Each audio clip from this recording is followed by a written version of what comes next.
Hello and welcome to another Allison's Adventures on Zitter. I'm Allison and these are my adventures. And today I have quite a doozy for you because we've just experienced an absolute shitstorm in response to, let me pull it up, Rova, that is at Rova, BTW, who says quite simply, men's mental health matters. Now, she says it emphatically in capital letters and multiple times, but the overall message is very simple. We should care about men's mental health. Seems pretty innocuous, right? Oh no. The usual suspects descended on this like a bunch of fire ants and ran her through the mud, ran the very concept of caring about men's men's mental health. Usually men's mental health is one of the most innocuous and least controversial issue that men's issues advocates talk about, but apparently that's no longer the case. We're not supposed to care about any aspect of men. And as I said, the usual suspects amply demonstrated this in spades. They came down on her like hell hath no fury, just scorched earth. And I will go through some of the responses, but first I want to create a little framework for my video and explain how men's mental health is viewed. Okay, so this represents the entire thought sphere around men's mental health. Now, when I say that, don't conclude that the entire thought sphere excludes anything that is against men's mental health. This includes initiatives that are actually actively harmful to men's mental health, but use men's mental health to pursue other interests. So, first we are going to start by drawing a line. Now, what this line represents is a strict dichotomy. On this side, the initiatives are incompatible with the framework on this side. Likewise, on this side, the initiatives are incompatible with the framework on this side. Let me label the frameworks. All right, so we have the non-feminist framework around men's mental health, and then we have the feminist framework around men's mental health. And again, this is a strict dividing line. In other words, the feminist framework, or the feminist interventions on men's mental health, which I will represent with this circle, cannot exist in a non-feminist framework, which I will represent with this circle. All right? And the non-feminist interventions cannot exist within the feminist framework. Now, you might be wondering, why is that the case? Why is it that non-feminist interventions can exist in the feminist framework and feminist interventions can't exist in the non-feminist framework? Well, I shall explain. I'll start with the non-feminist framework. In the non-feminist framework, men have problems. What that means is that men may be suffering from depression, anxiety, maybe other more serious mental health issues like schizophrenia, that men have problems that they can overcome with assistance and that they shouldn't be blamed for those problems. Okay? That's critical, that men are not to blame and that it is important to provide interventions that assist men in the way that men heal or process trauma or overcome adversity. So interventions specific to men, unique to men, that listen to men and help them use their already existent skills, because everybody's alive. Everybody who's alive has skills related to their own mental health.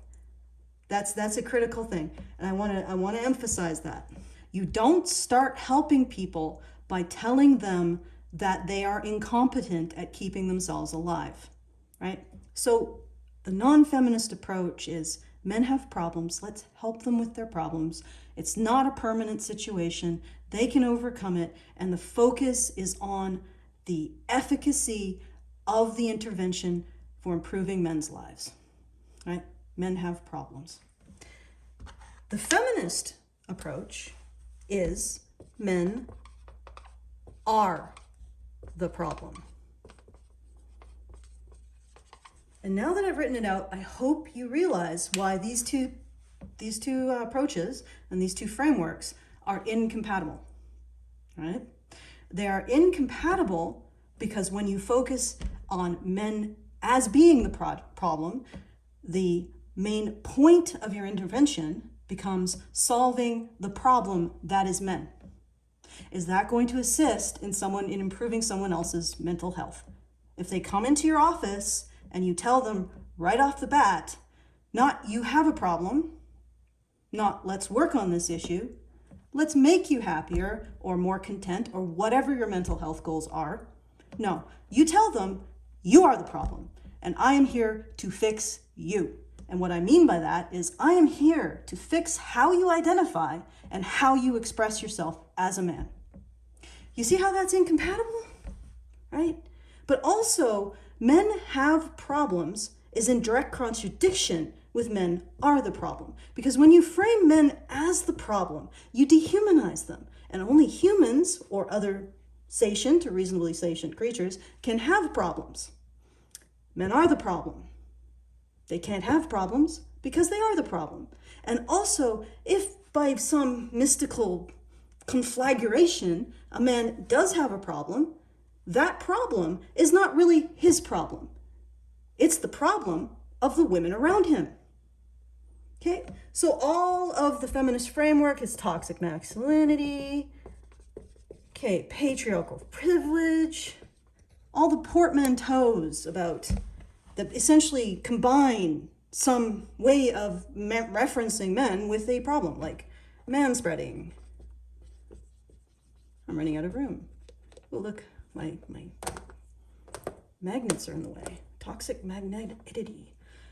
So you got manspreading, you got mansplaining, manslamming, man-interrupting.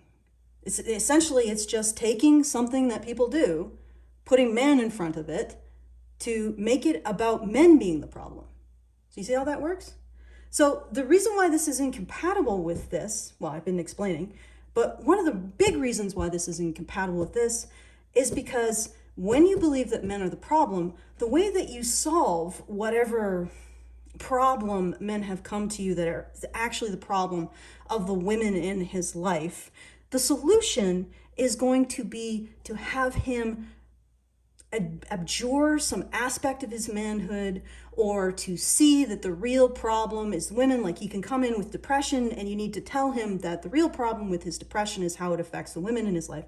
And you want to essentially tell the man how much of a burden he is and get him to understand that. Now, what's really interesting about this is, of course, when people have mental health issues, and I'm going to focus here on depression because this is the most clear example of it, people tend to, especially men, tend to regard themselves as a burden. So the suicide comes in because when you feel like you're a burden, well, what do? You burden to others, that you are the problem, essentially. What do?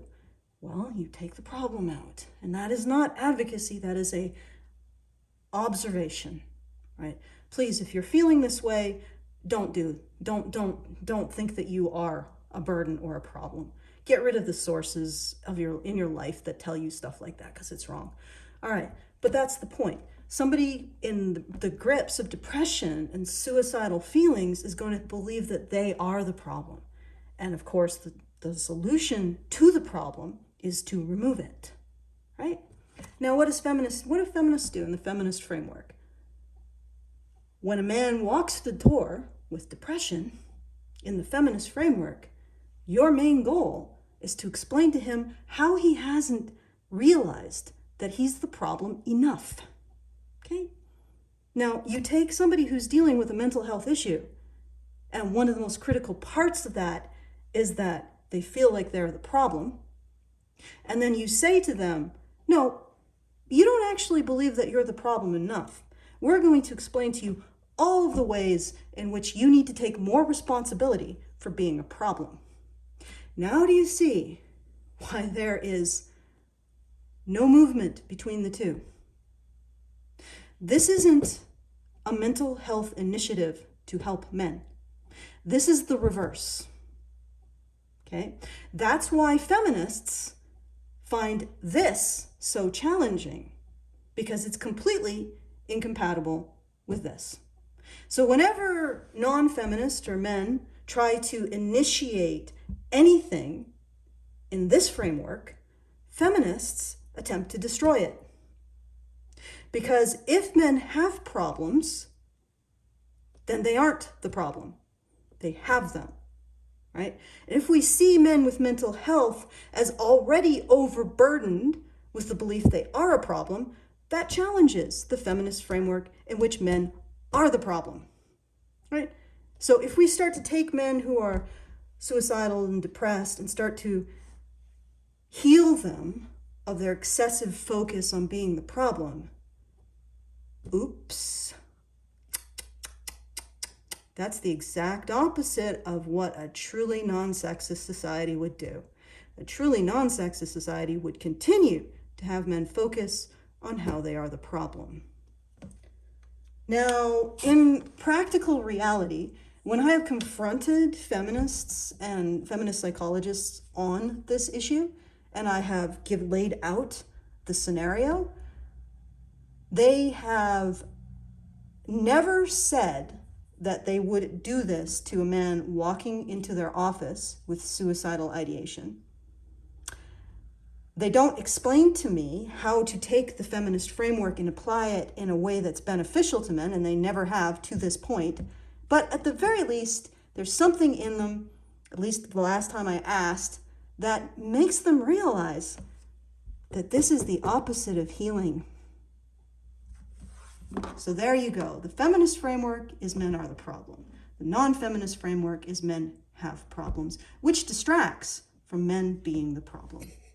So now that we've clarified the difference between how feminists view men's mental health and how people who are sane view men's mental health and actually care about men, let's look at some of the responses to Rova's tweet. Very simple tweet, just an admonition to care about men's mental health. This is from Blake Lucensendel, or at It's Me Bish Bush, Bush Bish. Men don't believe mental health matters until their buddy is dead. They don't care enough to genuinely check in on their friends and family. It is extremely telling that the biggest and loudest advocate for men's mental health is women. Well, as somebody who does advocate for men's mental health, or at least caring about men, which I think would improve their mental health considerably, yeah, I can't, guilty as charged. However, men do a lot to try to create support groups for men dealing with things that impact their mental health, men's issues, essentially. And as somebody who's been part of this for 20 years now, I have seen plenty of examples of men attempting to put together support groups or events or essentially just resources for other men, and having their attempts be shouted down, censored, subject to death threats, fire alarm pulling, and general imputations of malice and hate speech and misogyny and transphobia and whatever else you can throw at them by feminists in order to get them silenced and removed and deplatformed. Like, I've seen this so many times. The earliest that I saw was a battered men's forum that was interrupted and I don't know how to describe it except routed by a feminist group. They just came in, they refused to let the men speak, they bodily kicked the men out, and they were just assembled in a forum to talk about the issue of domestic violence against men. That is the first one that I witnessed, and it is old. It must be from almost like a VHS recording. And then after that, there's Earl Silverman, who was the person who created the first men's shelter in Canada, never got any government funding because he was blocked.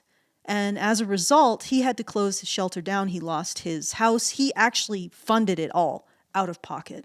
And he approached the government. He said, well, we have need. Could you please give us some money to help out?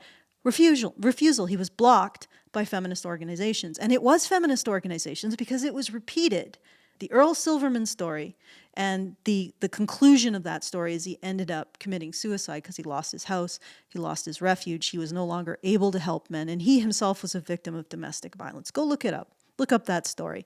That was feminists. And we know that it's feminist because this has happened again. It has happened again to the Canadian Association for Equality, now the Centre for Men and Boys, Justin Trottier, who has single-handedly brought most of the men's services to Canada. He's responsible for organizing them, funding them, making sure they are maintained, advertised, everything. This is the man who is single-handedly responsible for men's services in Canada.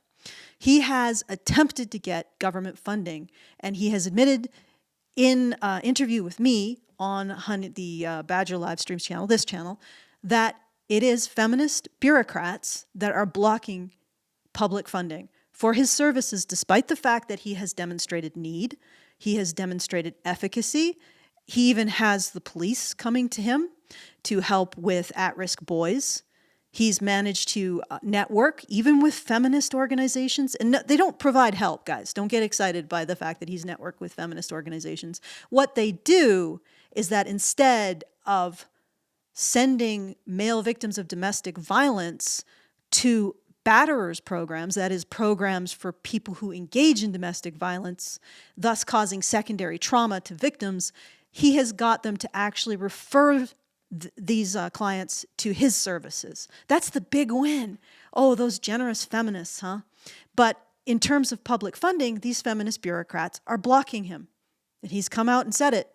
He is entirely funded by the men's issues community at this point because the government and the feminists in government will not consider his initiatives for funding. And he is not a men's rights activist by any means. All he is an advocate for the importance of men's issues. So there's another situation of feminists in particular blocking men making services for other men. They didn't manage to do it successfully because, again, men in this community are funding these men's services. So this is nonsense. And then again, I've had, there was a patron who, well, actually even currently supported the meetup. So that we're doing this September 28th. If you want more information on that, it's feedthebadger.com/events in Calgary. He supported this meetup, and he has had his own story about trying to start a group for male victims of sexual assault. And this is a peer support group for male victims of sexual assault. Absolutely innocuous. Like, why would you be against such a thing, right? And he was descended upon and physically threatened by campus feminists and their allies. He was threatened with a crowbar. For whatever reason, they painted it pink and luckily, he's a really stalwart kind of fellow, so he just took the crowbar away from him and said, "I don't think you want to do that."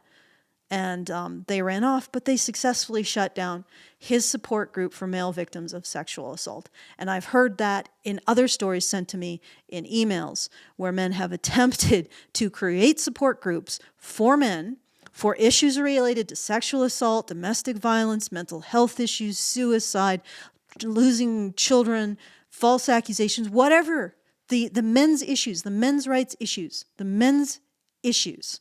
They have attempted to create support groups around them, and feminists have shut them down and run them out. Another thing that comes to mind, feminists in Israel, and there was another location, I think it might have been Italy, actually blocked protections for male victims of sexual assault. So in law, they were going to start to recognize male victims of sexual assault as being victims of crime. Feminists blocked that, if you can frickin' believe it. Oh, it was India. Sorry, not Italy. I knew it was an I word. So India and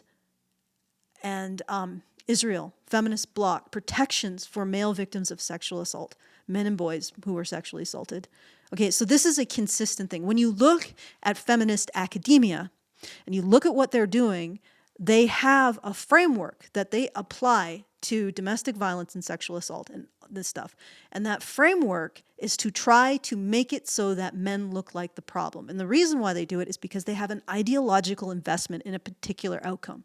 That outcome is to prove that men and boys, well, maybe not boys. Nah, actually, they usually lump in boys too. That men use domestic violence and sexual assault as a way to perpetuate patriarchy. In other words, men use these crimes to uphold the system. And they will say things like, all men benefit from keeping women in fear of domestic violence and sexual assault. So men benefit from their wives being raped, their daughters being raped, their sisters being raped, their mothers being raped. That's what they say in their advocacy, right? And they want to maintain that ideological perspective. So they go in and they cook the books. And they've been caught doing this for decades. They are literally lying about domestic violence and sexual assault in order to maintain the public perception that men are the problem. Masculinity is toxic. There is nothing positive about it. It's only negatives, and it needs to be removed. If you are a man, how can you trust an industry like that to have your back? The answer is you can't. Now, I'm not saying every single psychologist is bad, but you got to go into the profession with your eyes wide open and be very careful, because there are obviously psychologists out there who buy into the APA framework. And their framework is that the way that you fix men is by getting them to not express their masculinity and not identify as men, or not identify anything positive in being a man. Like how can somebody like that treat a man? Like, they will treat a man as being a problem. They will treat his masculinity as something to get rid of.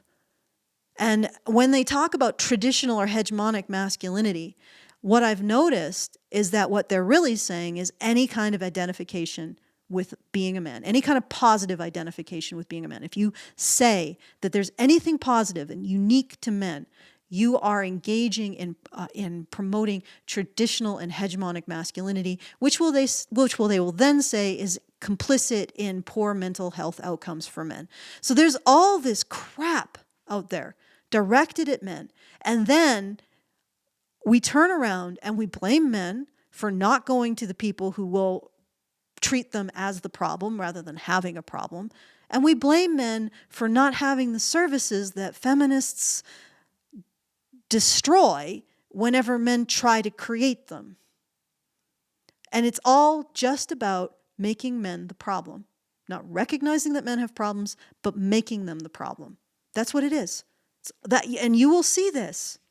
That first tweet that I read was about making men the problem. This is the big kahuna. So the original tweet by Rova BTW got about 50,000 likes. But let's look at one that was much more appreciated by the Twitter audience. It was less controversial, and the sentiment was much more popular, shall we say. And just give me a moment, because I have it's always a little bit confusing navigating Twitter. Oh, here we go.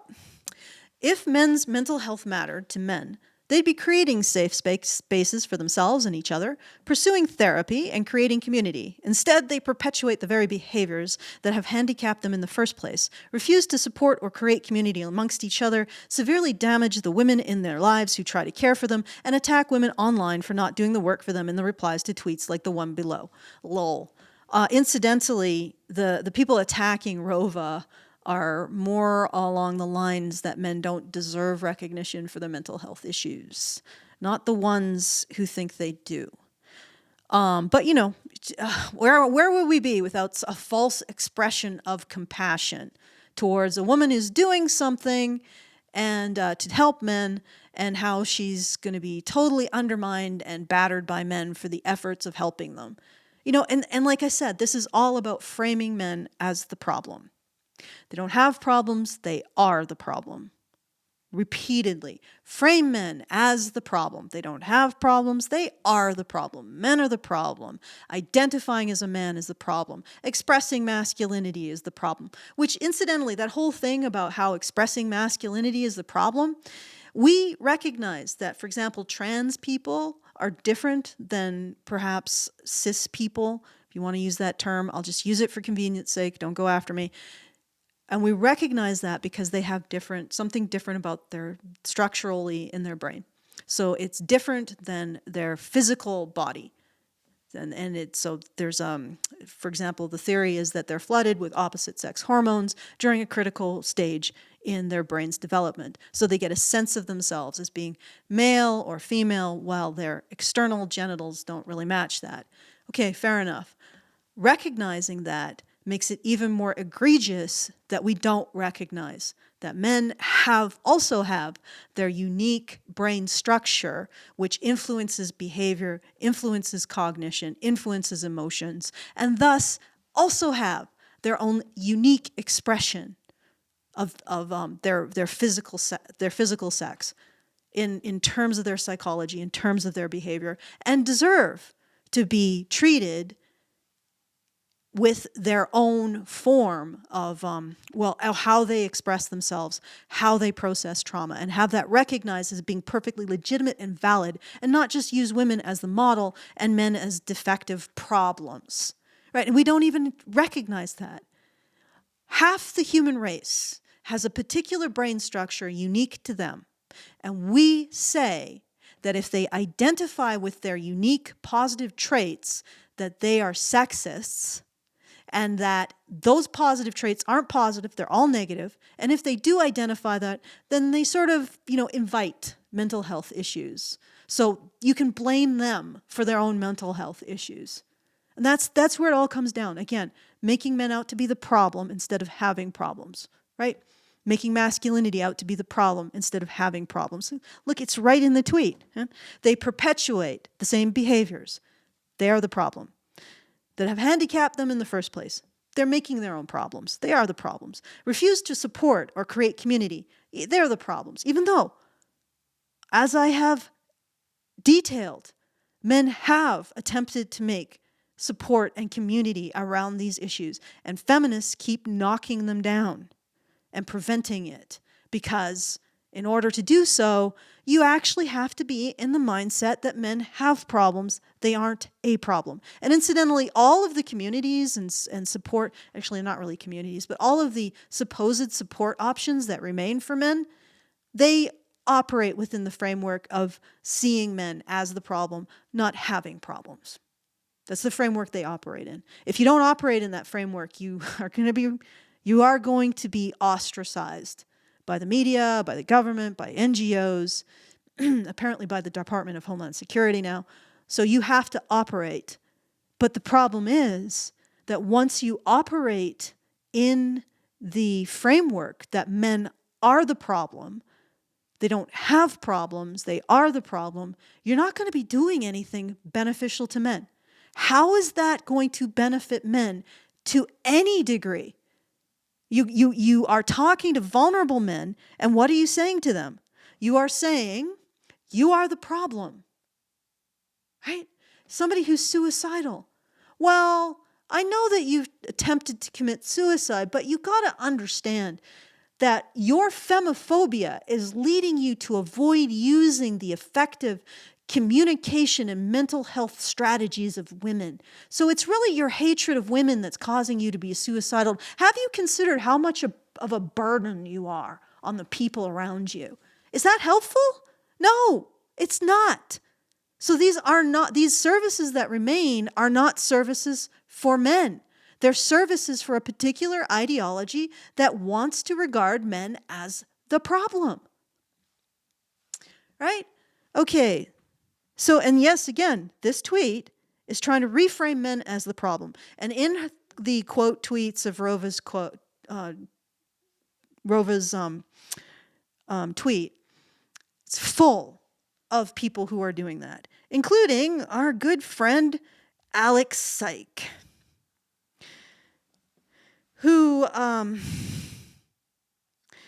who says a lot of Alex Psych things to say. How else to describe them? Okay, so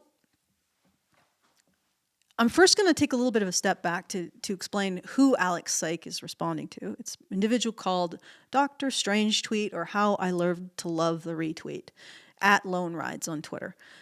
Men had Star Wars, women invaded. Men had sci-fi, women invaded. Men had video games, women invaded. Men had D&D, women invaded. Men had comics, women invaded. Men had men's-only clubs, women invaded. The only thing men have anymore is either solitary or you fuss at us for it.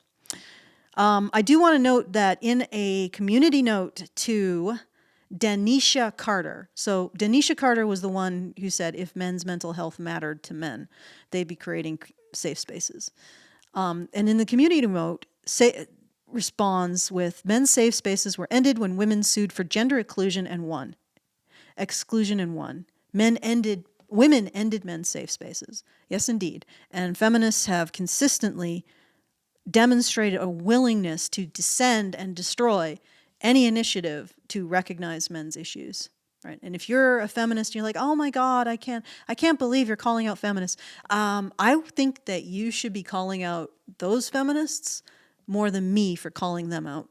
And until you do, you're also part of that problem. So in response to Dr. Strange Tweet, and yeah, Dr. Strange Tweet's probably coming from more of a nerdy background. So he doesn't know the whole history of feminists, the war between feminists and men's services. And it is a war. Again, feminists will allow men's services as long as they're predicated on the belief that men are the problem. And that is the focus that they should have. That men should recognize that they're a problem. And then, maybe they'll get treatment. Can you imagine this in any other context? You need to recognize you're the problem or before we help you with your myocardial infarction. We need to recognize that you're the problem before we sew up your stab wound, right? That's not help, it's extortion. But regardless, I don't think Dr. Strange Tweet knew about that. It's a long history, a long problem with feminists. Lots of people don't know about it because it's well hidden. The media doesn't talk about it. Never talks about it. That's constantly caping for feminists. And of course, if you say this, if you point out that feminists are in a war against men's services, the Department of Homeland Security will come after you and call you a person who promotes hate speech. Good grief. All right, so Dr. Strange Tweet probably doesn't know about that. And of course, Alexander dates psych.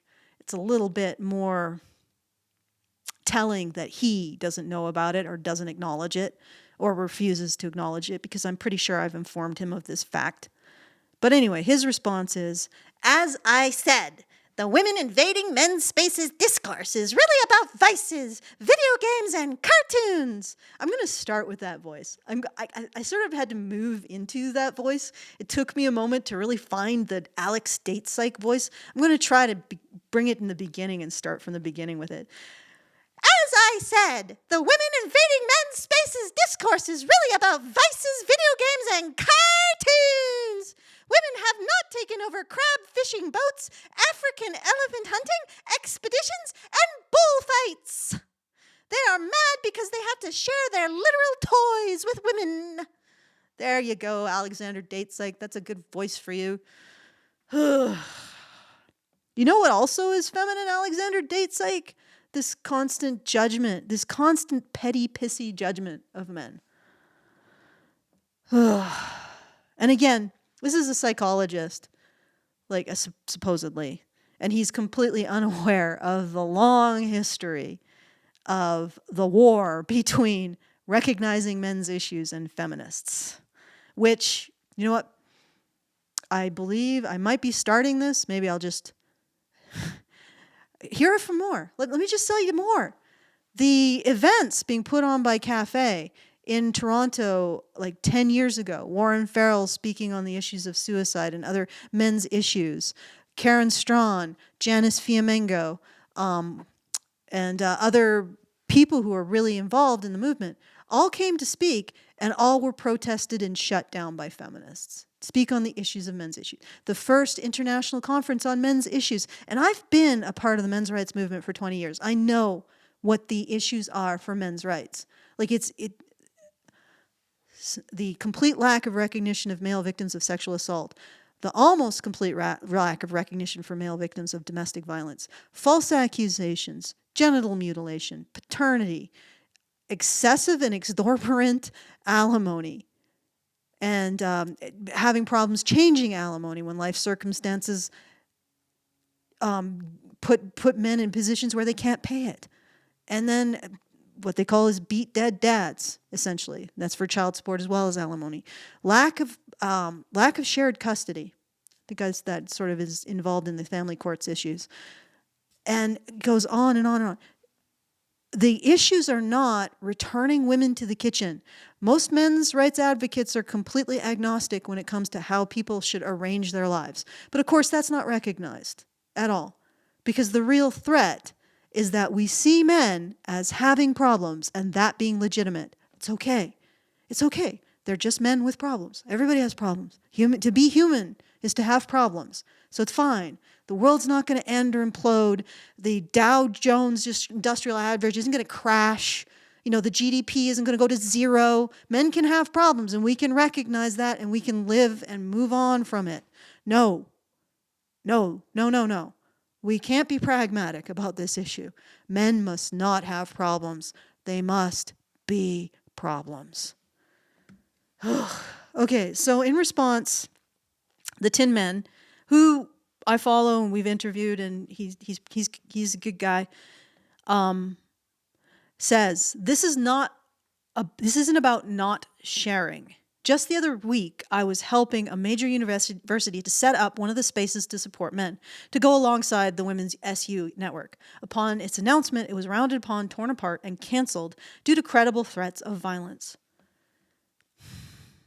That's something we have all experienced. In about, I think it was 2015, Ryerson University had a group on campus. I think it was a Men's Issues Awareness and Support Group, something like that.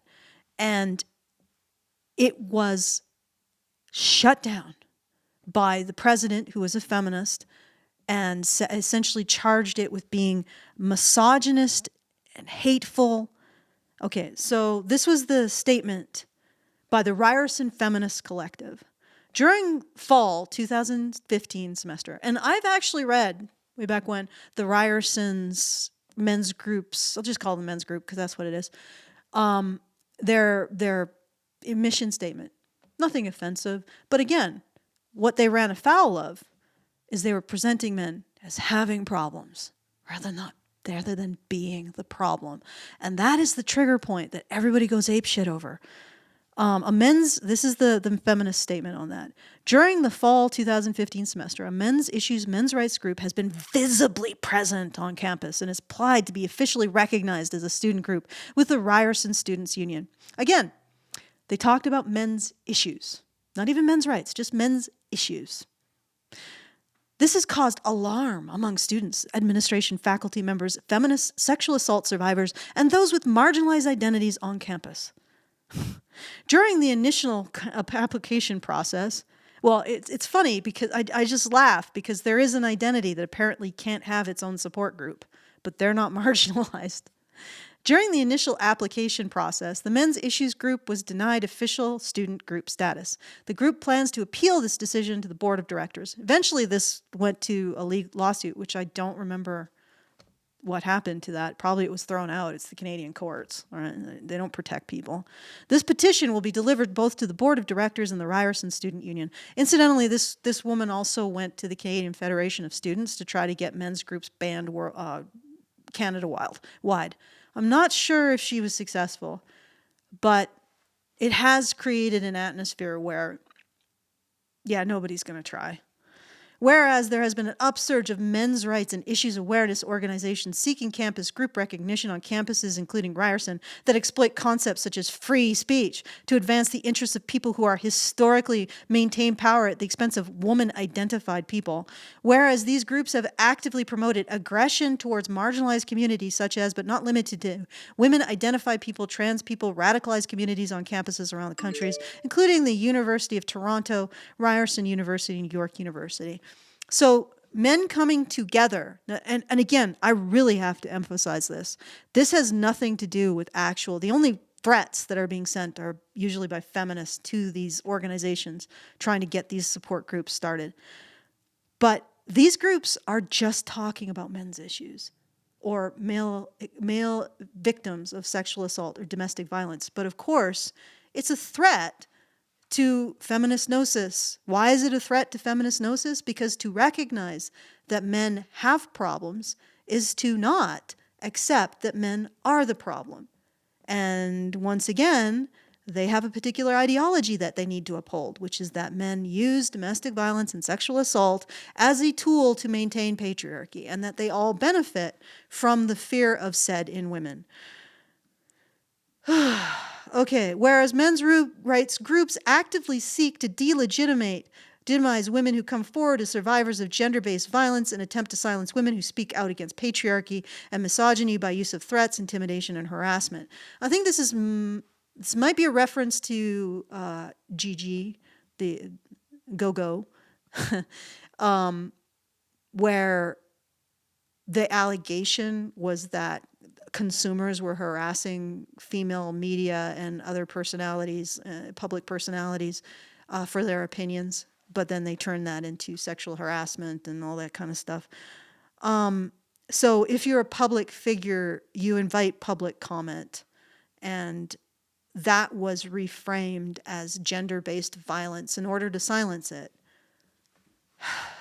That we the undersigned support the call from Ryerson Feminist Collective demanding that the Ryerson Students Union publicly recommit to the principles of equity, anti-oppression, and tolerance of hate speech by releasing a statement denouncing misogynist groups on campus. Again, these are groups trying to discuss men's issues. They don't even have to discuss them necessarily in relation to women. But what they're doing is they're challenging the hegemony of feminism and feminist groups and women over the discourse about vulnerability and victimhood. And that's the real issue. And again, also not framing men as the problem, but framing men as having problems. And reiterating support of feminist and equity-based groups on campus. Isn't that a funny definition of equity? Yeah, women can have support groups, but not men. The board of directors deny the appeal of men's issues group currently attempting to organize and be recognized as an official student group on campus. Where are all the men creating the safe spaces and the support systems for men? Why do they make women do it? You know what, ladies? Just stop preventing men from doing it for themselves. That's all you have to do. You take the boot off the neck and let men create this stuff for themselves. They are trying. It's feminists that are destroying it because, again, there's an ideological motivation here. Men are the problem. They don't have problems, right? Okay, so I'm going to take a look at, let's see if I have any more. Oh, yeah. The Alex Psych also, somebody actually mentioned that his tweet is that men have safe spaces because they can hunt elephants, which I'm pretty sure is illegal for the most part. And why would you want to do that? But regardless, like, he's essentially saying that, I don't know, if men want their own spaces, they just need to get even more tough. And of course, there was other things that this man said, because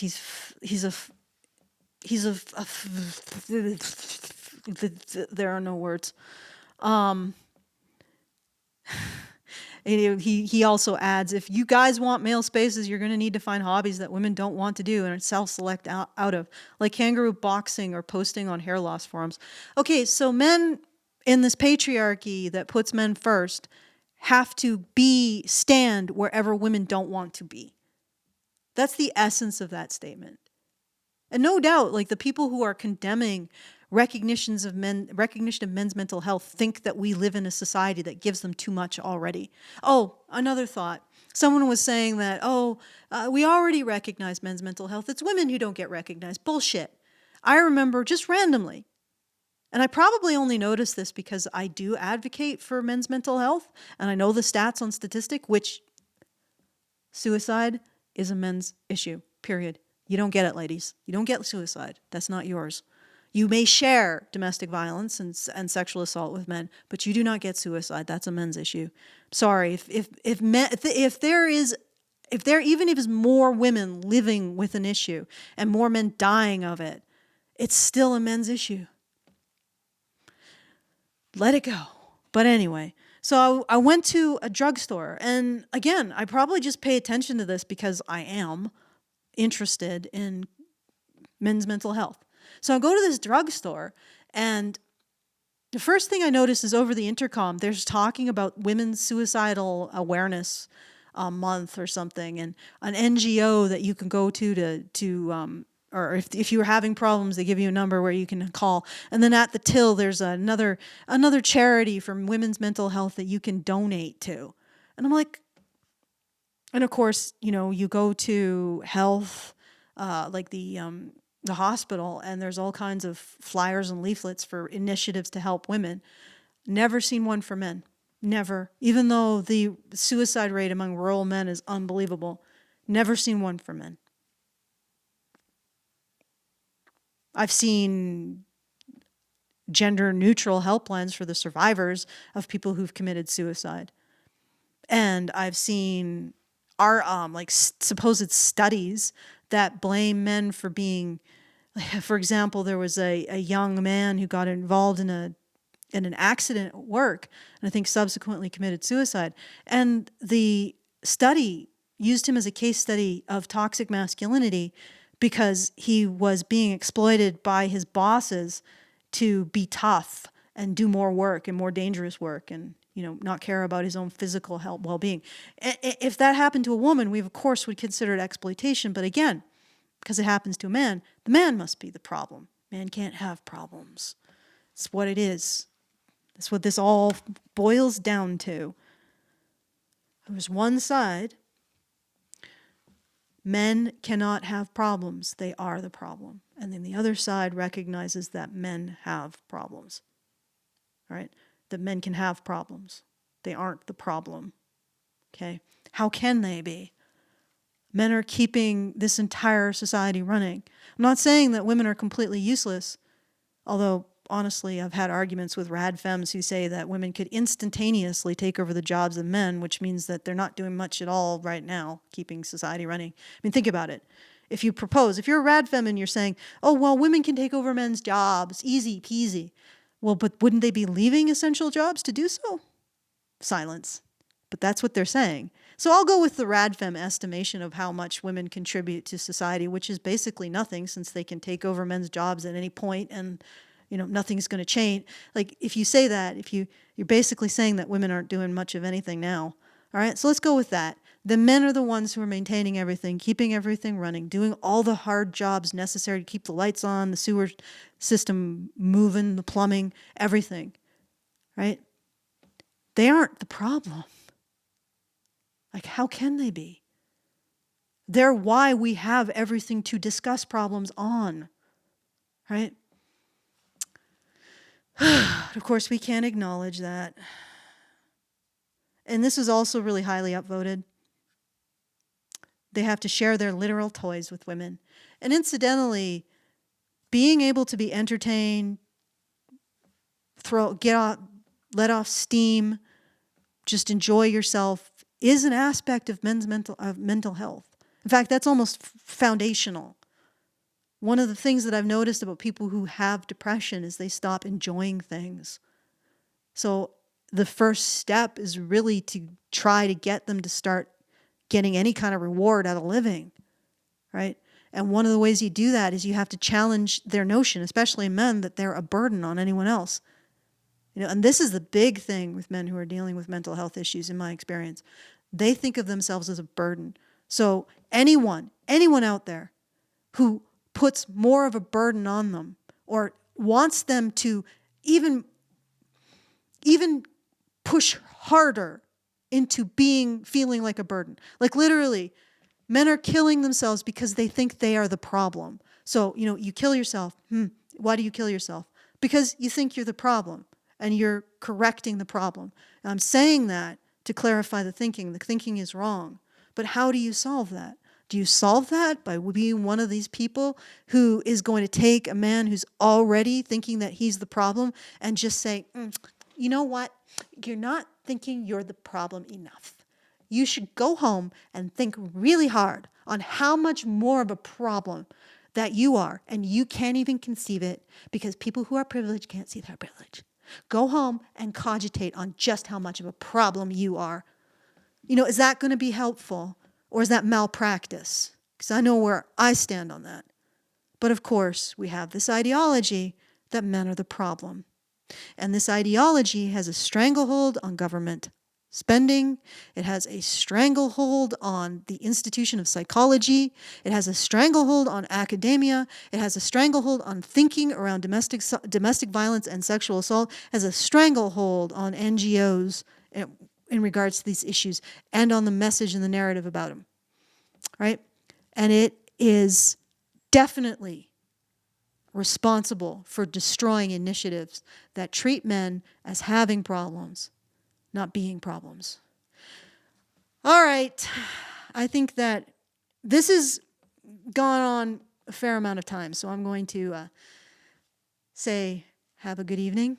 Thank you for your kind attention. And if you would like to join us during our meetup, please go to feedthebadger.com/events to find out the details. And if you would like to support the show, feedthebadger.com/support is very much appreciated. We can't do this without you guys. You're the reason why we've managed to continue for this long. So feedthebadger.com/support. And have a lovely evening, and thank you for your kind attention.